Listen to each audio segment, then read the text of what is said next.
Class seventh.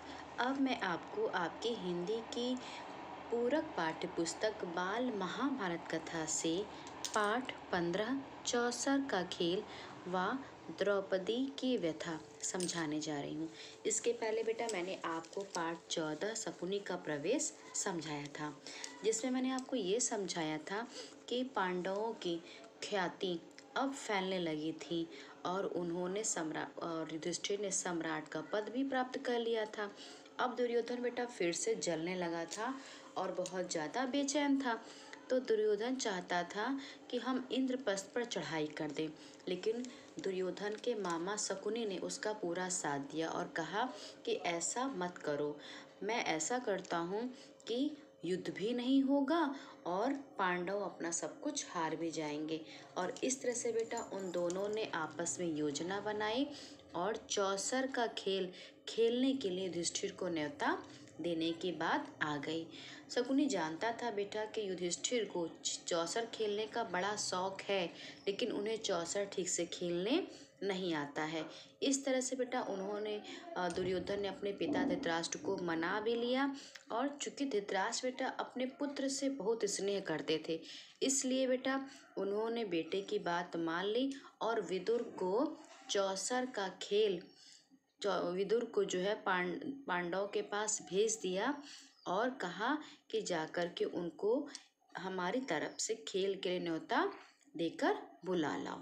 अब उसके आगे का भाग।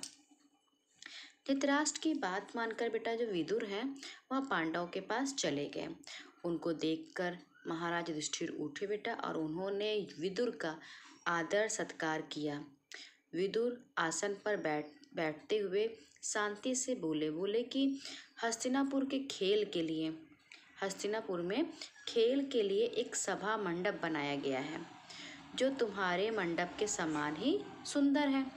राजा धृतराष्ट्र की ओर से उसे देखने चलने के लिए मैं तुम लोगों को न्योता देने आया हूँ। और राजा धृतराष्ट्र की ये इच्छा है कि तुम सब भाइयों समेत वहाँ आओ और उस मंडप को देखो और 2 हाथ चौसर भी खेल जाओ। मतलब विदुर ने कहा कि वहाँ पर हस्तिनापुर में जो है खेल के लिए सभा मंडप बनाया गया है, जो तुम्हारे मंडप जैसा ही सुंदर है। धृतराष्ट्र की ओर से मैं उसे देखने चलने के लिए मैं तुम लोगों को न्योता देने आया हूँ। तुम सब अपने भाइयों समेत वहाँ चलो और मंडप भी देखो और साथ ही साथ 2 हाथ चौसर का भी खेल लो। युधिष्ठिर ने कहा, चाचा जी, चौसर का खेल अच्छा नहीं है। उससे क्या होता है कि आपसी झगड़े बढ़ते हैं, झगड़े पैदा होते हैं। समझदार लोग उसे पसंद नहीं करते, लेकिन इस मामले में हम तो आप ही के आदेशानुसार चलने वाले। आपकी सलाह क्या है? युधिष्ठिर ने कहा कि चौसर का खेल सही नहीं है और इसको खेलने से आपसी झगड़े पैदा होते हैं। और युधिष्ठिर ने ये भी कहा कि जो आपका आदेश हो मैं वही करूँगा, आपकी क्या सलाह है? विदुर बोले, यह तो किसी से छिपा नहीं है कि चौसर का खेल जो होता है वो अनर्थ का जड़ होता है। जो चौसर का खेल खेलता है उसका भला नहीं होता है। मैंने तो बहुत कोशिश की कि यह ना हो, लेकिन राजा ने आज्ञा दी है कि तुम्हें चौसर की न्योता दे ही आऊं, इसलिए मुझे आना पड़ा। अब तुम्हारी जो इच्छा हो। युधिष्ठिर ने कहा कि अब चूंकि राजा की आज्ञा थी तो मुझे आना पड़ा, अब लेकिन तुम्हारी जो इच्छा हो तुम वैसा करो। राजवंशों की रीति के अनुसार बेटा किसी को अगर खेल के लिए बुलावा मिल जाए तो उसे अस्वीकार नहीं किया जा सकता था। इसके अतिरिक्त युधिष्ठिर को ये भी डर था कि कहीं खेल में ना जाने को ही धृतराष्ट्र अपना अपमान ना मान ले, यह बात कहीं लड़ाई का कारण ना बन जाए। इन्हीं सब बेटा विचारों से प्रेरित होकर समझदार युधिष्ठिर ने न्योता स्वीकार कर लिया। युधिष्ठिर ने सोचा बेटा कि पहली बात तो ये कि अगर राजवंशों की ये रीति है कि अगर खेल के लिए बुलाया जाए और उसे अस्वीकार नहीं किया जा सकता। दूसरा युधिष्ठिर ने उन्हें बुलाया था और दूसरा जो धृतराष्ट्र ने उन्हें बुलाया था, मतलब युधिष्ठिर को धृतराष्ट्र ने बुलाया था। और अगर बेटा अब युधिष्ठिर मना कर देंगे तो ये उनका अपमान होगा, जो सही नहीं है। तो इन्हीं सब बातों से बेटा प्रेरित हो करके युधिष्ठिर ने न्योता स्वीकार कर लिया। यद्यपि हालांकि विदुर ने उन्हें एक बार चेतावनी दी कि युधिष्ठिर अपने परिवार के साथ चेतावनी भी दी। मतलब विदुर ने चौसर का खेल प्रारंभ होने से विदुर ने युधिष्ठिर को चेतावनी भी दी, कहा कि अपने परिवार के साथ हस्तिनापुर, और युधिष्ठिर बेटा अपने परिवार के साथ हस्तिनापुर पहुंच गए। नगर के पास उनके लिए एक सुंदर सा विश्राम गृह बनाया गया, वहां ठहर कर उन्होंने आराम किया। अगले दिन सुबह बेटा नहा धो करके वह सभा मंडप में पहुंच गए। कुशल समाचार पूछने के बाद शकुनी ने कहा, युधिष्ठिर खेल के लिए चौपड़ बिछा हुआ है, चलिए 2 हाथ खेल लें। अब आइए बेटा पेज नंबर 38 पर।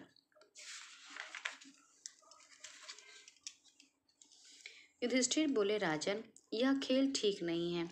बाजी जीत लेना साहस का काम नहीं है। जुआ खेलना धोखा देने के बराबर ही होता है। आप तो सभी बातें जानते हैं। युधिष्ठिर बेटा खेलने से पहले ही उन्होंने कहा शकुनी से कि राजन, ये खेल सही नहीं है और बाजी जीत लेना कोई साहस का काम नहीं, और जो जुआ खेलना है वह भी धोखा देने के बराबर ही होता है।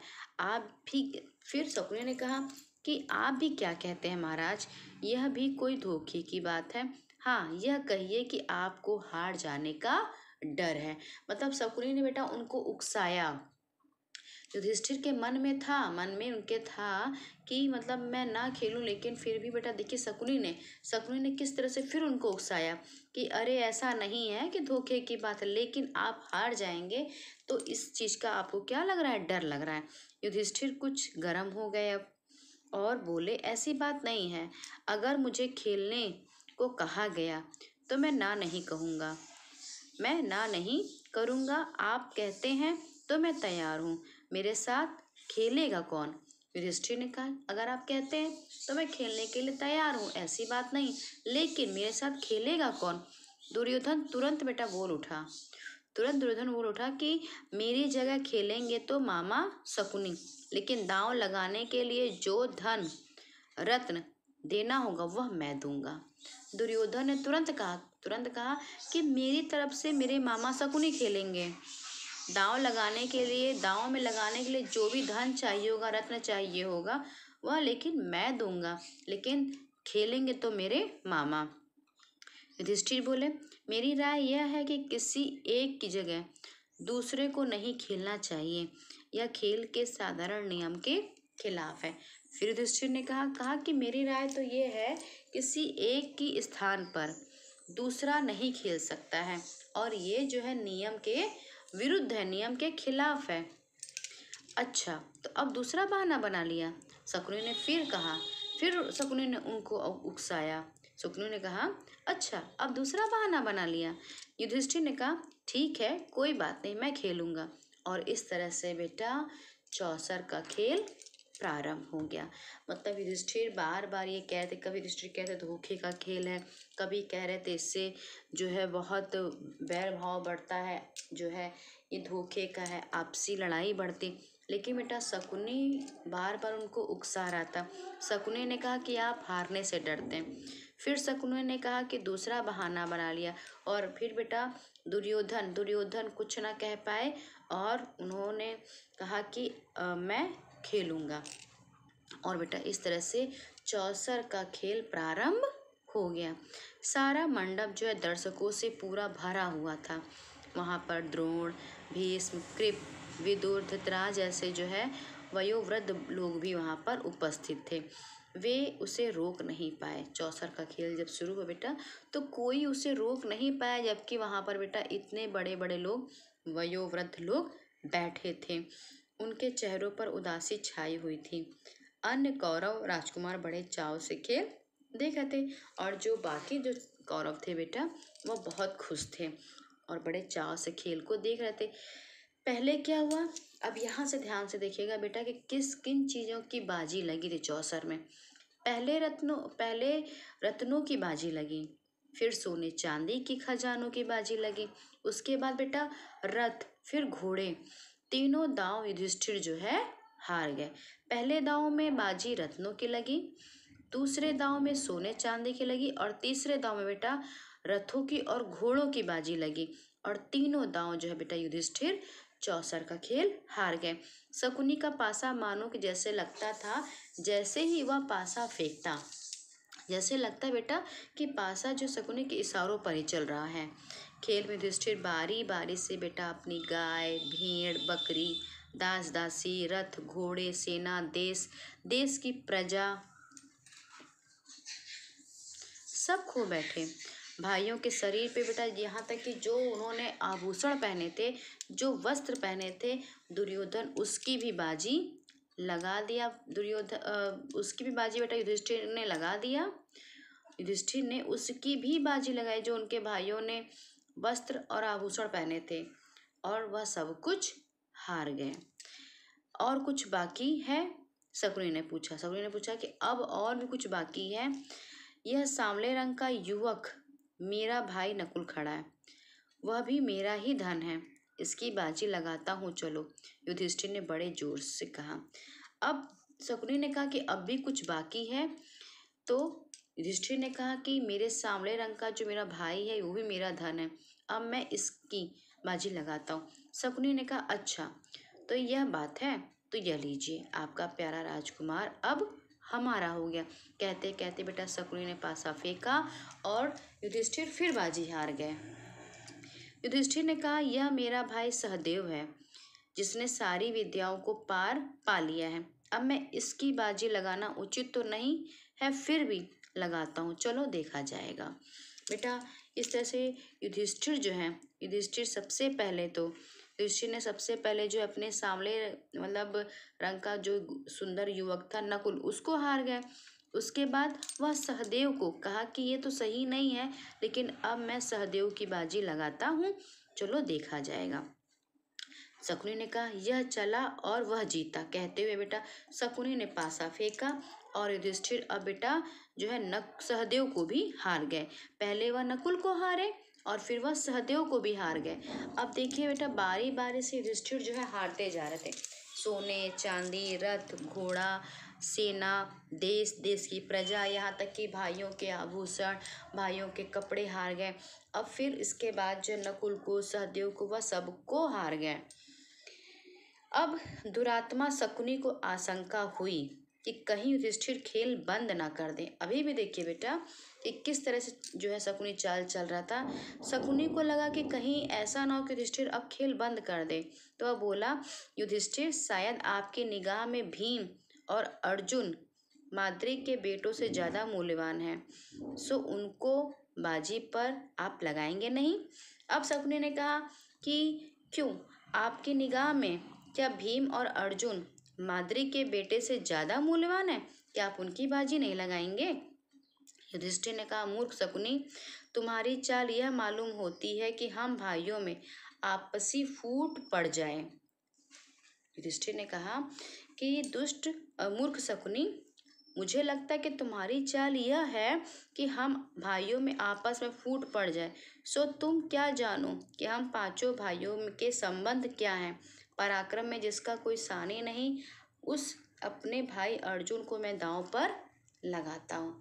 इस तरह से बेटा कह के युधिष्ठिर ने अर्जुन को भी दांव पर लगा दिया। शकुनी यह तो चाहता था, तो यह चला, कहते हुए पासा फेंका। अर्जुन भी बेटा हाथ से निकल गया। मतलब युधिष्ठिर जो है अर्जुन को भी हार गए।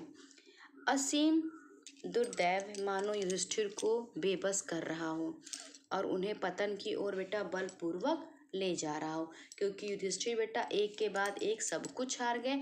अब अपने 3 भाइयों को भी वह हार गए, नकुल, सहदेव और अर्जुन। ऐसा लग रहा था कि जैसे कि उन्हें कोई जो पतन है वो बलपूर्वक जो है लेके जा रहा है। वह बोले राजन, शारीरिक बल में संसार भर में जिसका कोई जोड़ीदार नहीं है, मैं उस अपने भाई भीम को भी दांव पर लगाता हूँ। और बेटा युधिष्ठिर ने यह कहते कहते भीम से भी हाथ धो दिया। मतलब अब भीम ने जो है बेटा अपने नकुल, सहदेव, अर्जुन, भीम को भी दांव पर लगा दिया और हार गए। दुरात्मा शकुनी ने तब भी नहीं छोड़ा और पूछा, और कुछ? युधिष्ठिर ने कहा, हाँ, यदि इस बार तुम जीत गए तो मैं खुद तुम्हारे अधीन हो जाऊंगा। युधिष्ठिर ने कहा कि अगर इस बार तुम जीत जाते हो तो मैं स्वयं तुम्हारे अधीन हो जाऊंगा। लो, यह जीता, कहते हुए शकुनी ने बेटा पासा फेंका और बाजी लगा दी। इस बार शकुनी सभा के बीच उठ खड़ा हुआ और पांचों पांडवों को एक एक करके पुकारा और घोषणा की कि वे सब उनके गुलाम हो चुके हैं। मतलब कि नकुल, सहदेव, अर्जुन, भीम, युधिष्ठिर सबको एक एक करके पुकारा और घोषणा की, कहा कि ये सब मेरे अब गुलाम हैं। शकुनी को दाद देने वालों के हर्षनाद से और पांडवों की इस दुर्दशा पर बेटा तरस खाने वालों में हाहाकार से सारा जो मंडप था वह गूंज गया। मतलब कि कुछ लोग तो वहाँ खुश हो रहे थे, जो कौरव के थे वे खुश हो रहे थे, लेकिन जो बेटा पांडव के लोग थे उन्हें बहुत दुख हो रहा था। जो पांडव की इस समय दुर्दशा थी सभा मंडप में, उस दुर्दशा को देखकर बेटा लोगों में हाहाकार मचा था और लोग तरस भी खा रहे थे। सभा में इस तरह की खलबली मचने के बाद बेटा शकुनी ने अब युधिष्ठिर से कहा, एक और चीज है जो तुमने अभी हारी नहीं है, उसकी बाजी लगाओ तो तुम अपने आप को भी छुड़ा सकते हो।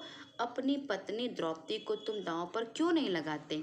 शकुनी ने बेटा युधिष्ठिर का पीछा अभी भी नहीं छोड़ा और उन्होंने कहा कि तुम्हारे पास एक और चीज है और वह है द्रौपदी, तुम उसे क्यों नहीं दांव पर लगाते हो? और जुए के नशे में चूर बेटा युधिष्ठिर ने के मुंह से निकल पड़ा, चलो अपनी पत्नी द्रौपदी को भी मैं बाजी लगाता हूँ। और उनके मुंह से यह निकल ही गया और उसके परिणाम को सोचकर वह विकल हो उठे। हाय, यह मैंने क्या कर डाला? मतलब कि उनके मुंह से यह निकल तो गया कि चलो मैं अपनी पत्नी को दांव पर लगाता हूँ, लेकिन जब उसका परिणाम सोचा तो वह व्याकुल हो गए। युधिष्ठिर व्याकुल हो गए। उन्होंने कहा, हाय, मैंने अब ये क्या कर दिया? युधिष्ठिर की इस बात पर बेटा सारी सभा में और ज्यादा हाहाकार मच गया। वहां के जो वृद्ध लोग थे बेटा बैठे थे, वह धिक्कार की आवाजें अब वहां से आने लगी, क्योंकि युधिष्ठिर अपनी पत्नी द्रौपदी को भी हार गए। अब आइए बेटा पेज नंबर 40 पर। लोग बोले, छी, कैसा घोर पाप है। कुछ ने बेटा वहां पर आंसू बहाए, लेकिन कुछ लोगों ने परेशानी के मारे पसीने से तरबतर हो गए। दुर्योधन और उसके भाइयों में बड़ा शोर मचाया। पर बेटा युयुत्सु नाम का एक धृतराष्ट्र का बेटा था। जो धृतराष्ट्र का बेटा था युयुत्सु, वह जो है बड़ा शोक मना रहा था। ठंडी आह भरकर उसने बेटा सिर झुका लिया। शकुनी ने पासा फेंक कर कहा, यह लो, यह बाजी भी मेरी ही रही। फिर बस क्या था बेटा? दुर्योधन ने विदुर को आदेश दिया, कहा, आप अभी रनवास में जाइए और द्रौपदी को यहाँ ले आइए। उससे कहिए कि वह जल्दी आए। अब युधिष्ठिर बेटा ना द्रौपदी को भी हार गए थे और तुरंत जो है दुर्योधन ने कहा विदुर से कि आप जाइए रनवास में और द्रौपदी को यहाँ लाइए और जल्दी आइए। विदुर बोले, मूर्ख, नाहक क्यों मृत्यु को न्योता देने वाला है? अपनी विषम परिस्थितियों का तुम्हें ज्ञान नहीं? क्योंकि बेटा विदुर जानते थे कि जो ये हो रहा है भविष्य में इसका जो है जो भी आज दुर्योधन ने किया है तो भविष्य में इसका परिणाम क्या होगा? बहुत ही दुखद होगा। उन्होंने कहा, मृत्यु को न्योता क्यों देने चला है? दुर्योधन को यूं फटकारने के बाद विदुर ने सभासदों की ओर देखा और कहा, अपने को हार चुकने के बाद, क्योंकि बेटा युधिष्ठिर पहले अपने को हारे थे, अपने को हार चुकने के बाद युधिष्ठिर को अब कोई अधिकार नहीं था कि वह पांचाल राज की बेटी को भी दांव पर लगाएं। विदुर ने कहा कि जो है युधिष्ठिर तो पहले अपने आप को हार चुके थे और फिर अब उन्हें कोई अधिकार नहीं था युधिष्ठिर को कि वह पांचाल राज की बेटी को भी दांव पर लगाएं। विदुर की बातों से बेटा दुर्योधन जो है एकदम बौखला गया और अपने सारथी प्रतिकामी को बुलाकर कहा, विदुर तो हमसे जलते हैं और पांडवों से डरते हैं। रनवास में जाओ और द्रौपदी को बुला लाओ। आज्ञा पाकर बेटा प्रतिकामी जो रनवास में गया और द्रौपदी से उसने कहा कि द्रुपद राज की पुत्री, चौसर के खेल में युधिष्ठिर आपको दांव में हार बैठे हैं। अब आप दुर्योधन के अधीन हो गई हैं। राजा की आज्ञा है कि अब आपको धृतराष्ट्र के महल में दासी का काम करना है। मैं आपको ले जाने के लिए आया हूँ। प्रतिकामी ने कहा कि अब आपको दासी बनकर काम करना है धृतराष्ट्र के महल में, और मैं आपको लेने के लिए आया हूँ, क्योंकि जो है युधिष्ठिर आपको दांव में हार गए हैं। सारथी ने जुए के खेल में जो कुछ हुआ था उसका सारा हाल बेटा उसने द्रौपदी को बताया। वह प्रतिकामी से बोली, रथवान, जाकर उन हारने वाले जुए के खिलाड़ी से पहले पूछो कि पहले वह अपने आप को हारे थे या मुझे। सारी सभा में यह प्रश्न उनसे करना, जो उत्तर मिले वह उत्तर आकर के मुझे बताना, और उसके बाद तब तुम मुझे यहाँ से ले जाना। प्रतिकामी ने जाकर बेटा भरी सभा के सामने युधिष्ठिर से वही प्रश्न किया जो द्रौपदी ने उनसे कहा था। प्रतिकामी से द्रौपदी ने जो कहा था कि जाओ पूछो पहले अपने को हारे थे या पहले मुझे हारे थे, और युधिष्ठिर से बेटा यही प्रश्न प्रतिकामी ने किया। इस पर दुर्योधन ने प्रतिकामी से कहा, द्रौपदी से जाकर कह दो कि वह स्वयं ही आकर अपने पति से यह प्रश्न पूछ ले। फिर दुर्योधन ने कहा कि द्रौपदी से जाओ, कहो कि यह प्रश्न वह यहीं आए और यहीं सभा में आकर अपने पति से पूछ ले। प्रतिकामी दोबारा फिर रनवास में गया और द्रौपदी के आगे झुककर बड़ी नम्रता से अब वह बोला, देवी, दुर्योधन की आज्ञा है कि आप सभा में आइए और आकर स्वयं ही यह प्रश्न आप युधिष्ठिर से पूछ लीजिए। द्रौपदी ने कहा, नहीं, मैं वहाँ नहीं जाऊंगी। अगर युधिष्ठिर जवाब नहीं देते हैं तो सभा में जो सज्जन विद्यमान हैं उन सब को तुम मेरा प्रश्न जाकर सुनाओ और उनका उत्तर जो है आकर मुझे बताओ। द्रौपदी ने कहा कि अगर युधिष्ठिर कुछ नहीं कहते तो सभा में जो भी सज्जन लोग बैठे उनसे पूछो और जो उत्तर मिले वो आके बताओ। प्रतिकामी लौटकर फिर सभा में गया और सभासदों को बेटा द्रौपदी का प्रश्न सुनाया। यह सुनकर दुर्योधन अब की बेटा इस बार झल्ला उठा और अब उसने सारथी और झल्ला उठा अब अपने भाई दुशासन से बोला, दुशासन, यह सारथी भीमसेन डरता है, तो अब तुम ही जाओ और उस घमंडी औरत को ले आओ। दुरात्मा दुशासन बेटा, दुशासन के लिए इससे अच्छी बात क्या हो सकती थी।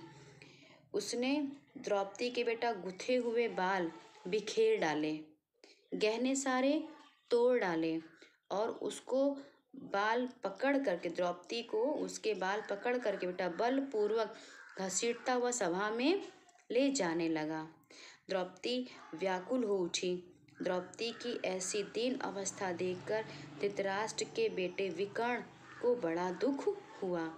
दुरात्मा दुशासन ने बेटा उसको ये बात अच्छी जो है और क्या हो सकती थी, वह गया और बेटा द्रौपदी के गुथे हुए बालों को बिखेर दिए, गहने तोड़ दिए और बलपूर्वक बालों को पकड़कर घसीटता हुआ सभा में ले आया।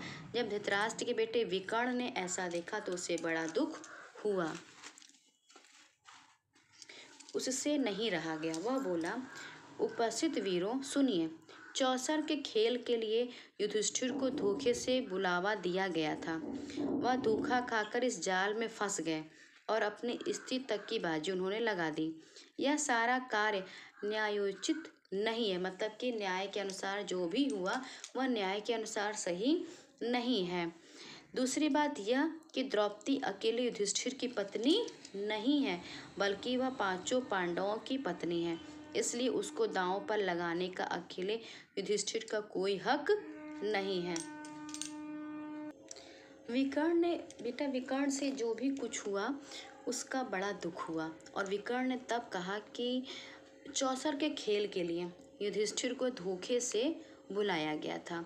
दूसरी बात, इस जाल में जब वह फंस गए और अपनी स्त्री तक को हार गए, लेकिन जो भी कुछ हुआ वह न्याय के अनुसार उचित नहीं था। द्रौपदी अकेले युधिष्ठिर की पत्नी नहीं है, वह पांचों पांडवों की पत्नी है, तो इसलिए दांव पर लगाने का जो हक है वह अकेले युधिष्ठिर का नहीं है। इसके अलावा खास बात यह है कि एक बार जब युधिष्ठिर खुद को भी दांव में हार गए थे, तो उनको द्रौपदी को बाजी लगाने का कोई अधिकार नहीं था। उनको क्या अधिकार था? जब युधिष्ठिर स्वयं को दांव पे लगा गए, तो द्रौपदी को दांव पर लगाने का कोई अधिकार नहीं था। मेरी एक और आपत्ति यह है कि शकुनी ने द्रौपदी का नाम लेकर युधिष्ठिर को उसकी बाजी लगाने के लिए उकसाया था। लोगों ने चौसर के खेल के जो नियम बनाए थे, यह उनके बिल्कुल खिलाफ है। इन सब बातों के आधार पर मैं इस सारे खेल को नियम विरुद्ध ठहराता हूँ। मेरी राय में द्रौपदी नियम पूर्वक नहीं जीती गई है। बेटा, विकर्ण ने पूरा साथ दिया। विकर्ण ने कहा कि जो भी यहाँ पे चौसर के नियम बनाए गए थे वह सही नहीं थे, वह बिल्कुल जो है विरुद्ध थे। और दूसरा कि मैं सारे खेल को नियम के खिलाफ ठहराता हूँ, और मेरी राय में जो द्रौपदी है वह नियम पूर्वक जीती नहीं गई है। युवक विकर्ण के भाषण से वहाँ उपस्थित लोगों के बेटा विवेक पर से अब जो भ्रम पड़ा था उसका पर्दा हटा। सभा में और कोलाहल मच गया। यह सब देखकर बेटा कर्ण उठा और क्रुद्ध होकर बोला, विकर्ण, तुम अभी बच्चे हो। सभा में इतने बड़े बूढ़ों के होते हुए तुम कैसे बोल पड़े? तुम्हें यहाँ बोलने का और तर्क वितर्क करने का कोई अधिकार नहीं है। यह देखकर बेटा दुशासन द्रौपदी के पास गया और उसको वस्त्र पकड़कर खींचने लगा। जब कर्ण ने बेटा विकर्ण को जो है समझाते हुए या डांटते हुए कहा कि यहाँ पर तुम बच्चे हो और इतने बड़े बूढ़ों के होते तुम कैसे बोल पड़े, तर्क वितर्क करने का तुम्हें कोई अधिकार नहीं है। यह देखकर बेटा दुशासन ने क्या किया, द्रौपदी के पास गया दुशासन और द्रौपदी के वस्त्र पकड़कर खींचने लगा। ज्यों ज्यों वह खींचता गया त्यों त्यों बेटा द्रौपदी का वस्त्र भी बढ़ता गया और अंत में खींचते खींचते दुशासन की दोनों भुजाएं भी थक गईं। हांफता हुआ वह थकान से चूर होकर बैठ गया। सभा के लोगों में बेटा कपकपी सी फैल गई थी, क्योंकि जो भी सभा में हो रहा था वह उचित नहीं हो रहा था। सभा के लोगों में कपकपी सी फैल गई, धीमे स्वर में बातें होने लगी। इतने में भीम उठा और उसके होंठ मारे क्रोध के फड़क रहे थे। ऊंचे स्वर में उसने भयानक प्रतिज्ञा की। भीम ने भयानक प्रतिज्ञा की, कहा, उपस्थित सज्जनों, मैं शपथ खाकर कहता हूँ, जब तक भरत वंश पर बट्टा लगाने वाले इस दुरात्मा दुशासन की छाती चीर न लूंगा, तब तक इस संसार को छोड़कर मैं नहीं जाऊंगा। भीम की इस तरह की प्रतिज्ञा सुनकर बेटा उपस्थित लोगों का जो हृदय था अब वह डर के मारे जो है थर्राने लगा। मतलब भीम ने जब ये सब देखा बेटा तो उसके होंठ फड़क पड़े, उसके होंठ जो है फड़क पड़े और फड़क उठे और उसने ऊंचे स्वर में कहा, ऊंचे स्वर ने प्रतिज्ञा ली भीम ने, और भीम ने प्रतिज्ञा के लिए भीमसेन ने प्रतिज्ञा ली कि भरत वंश पर बट्टा लगाने वाले इस दुरात्मा दुशासन की छाती मैं जब तक नहीं चीर लूंगा तब तक मैं संसार को छोड़ करके नहीं जाऊंगा। इन सब लक्षणों से धृतराष्ट्र ने समझ लिया कि अब यह सब ठीक नहीं हुआ। उन्होंने अनुभव किया कि जो कुछ ही चुका है उसका परिणाम शुभ नहीं होगा। बेटा धृतराष्ट्र ने तुरंत समझ लिया कि आज जो सभा में हुआ है अब इसका परिणाम जो अच्छा नहीं होगा, यह उनके पुत्रों के लिए और कुल के लिए अब विनाश का कारण बन जाएगा। चौसर के खेल में बेटा सच में जो भी कुछ हुआ वह उचित नहीं हुआ, न्याय के विरुद्ध हुआ, न्याय के अनुसार नहीं हुआ। नियम जो चौसर का होता है उसके अनुसार नहीं हुआ, न्याय नहीं हुआ, अन्याय हुआ। और धृतराष्ट्र समझ गए थे कि जो आज हुआ है वह विनाश का कारण बनेगा। उन्होंने परिस्थिति को संभालने के इरादे से द्रौपदी को बड़े प्रेम से अपने पास बुलाया और उसे शांत किया और सांत्वना भी दी। उसके बाद वह युधिष्ठिर की ओर मुड़कर बोले, युधिष्ठिर, तुम तो अजात शत्रु हो, उदार हृदय भी हो। दुर्योधन की इस कुचाल को क्षमा कर दो और इन सब बातों को अपने मन से निकाल दो और भूल जाओ। अपना राज्य तथा अपनी संपत्ति आदि सब ले लो और इंद्रप्रस्थ को चले जाओ और सुखपूर्वक रहो। धृतराष्ट्र ने बेटा कहा। धृतराष्ट्र की इन मीठी बातों को सुनकर पांडवों के दिल शांत हो गए और अभिवादन के बाद द्रौपदी और कुंती सहित सब पांडव इंद्रप्रस्थ के लिए चले गए। पांडवों के विदा हो जाने के बाद बेटा कौरवों में बड़ी हलचल सी मच गई। पांडवों के इस प्रकार अपने पंजे से साफ निकल जाने के कारण कौरव बड़ा क्रोध प्रदर्शन अब करने लगे, क्योंकि धृतराष्ट्र ने बेटा उनको आदर के साथ इंद्रप्रस्थ रवाना कर दिया और जो भी कुछ युधिष्ठिर हार चुके थे वह भी उन्हें लौटा दिया। तो कौरवों को क्रोध आया कि सब कुछ साफ साफ पंजे से निकल गया। दुशासन तथा शकुनी, आइए बेटा पेज नंबर 42 पर। दुशासन और शकुनी के उकसाने पर बेटा दुर्योधन पुनः अपने पिता धृतराष्ट्र के सिर पर फिर से सवार हो गया कि पांडवों को खेल के लिए एक बार और बुलाया जाए और उनको राजी कर लिया जाए। युधिष्ठिर को खेल के लिए बुलाने को फिर दूत भेजा गया, मतलब कि एक बार तो हार चुके थे युधिष्ठिर और फिर दोबारा जो बेटा दुर्योधन ने अपने पिता को उकसाया और फिर से जो उनको बुलाने के लिए राजी कर लिया। युधिष्ठिर को खेल के लिए बुलाने के लिए फिर दूत भेजा गया। पिछली घटना के कारण दुखी होते हुए बेटा युधिष्ठिर को यह निमंत्रण स्वीकार करना पड़ा, मतलब कि पिछली घटना से बहुत दुखी थे, फिर भी उनको जो है यह निमंत्रण स्वीकार करना पड़ा। युधिष्ठिर हस्तिनापुर लौटे और शकुनी के साथ फिर से दोबारा उन्होंने चौपड़ खेला। इस बार खेल में अब ये शर्त थी कि जो दल हार जाएगा वह अपने भाइयों के साथ 12 साल तक वनवास करेगा और उसके बाद 1 साल का अज्ञातवास करेगा। यदि इस 1 वर्ष में उनका पता चल जाएगा तो उन सब को 12 वर्ष का वनवास फिर से भोगना पड़ेगा। इस बार युधिष्ठिर बेटा हार गए और पांडव अपने किए वादे के अनुसार वन में चले गए। मतलब कि एक बार तो बेटा वह हार गए चौसर का खेल, लेकिन फिर दोबारा उन्हें बुलाया गया खेलने के लिए, फिर दोबारा वे आए। लेकिन अब क्या था, अब ये था चौसर का खेल का, अब ये शर्त थी कि जो दल हार जाएगा वह अपने भाइयों के साथ वनवास के लिए 12 वर्ष के लिए जाएगा और उसके वनवास के बाद 1 वर्ष का अज्ञातवास। और इस तरह से बेटा अगर 1 वर्ष में उनका पता चल जाता है तो उनको फिर से 12 वर्ष का वनवास भोगना पड़ेगा। और इस प्रकार से बेटा युधिष्ठिर फिर से चौसर का खेल हार गए और पांडव अपने वादे के अनुसार बेटा वन में चले गए। ये पाठ 15 बेटा आपको पढ़ना है और समझना है।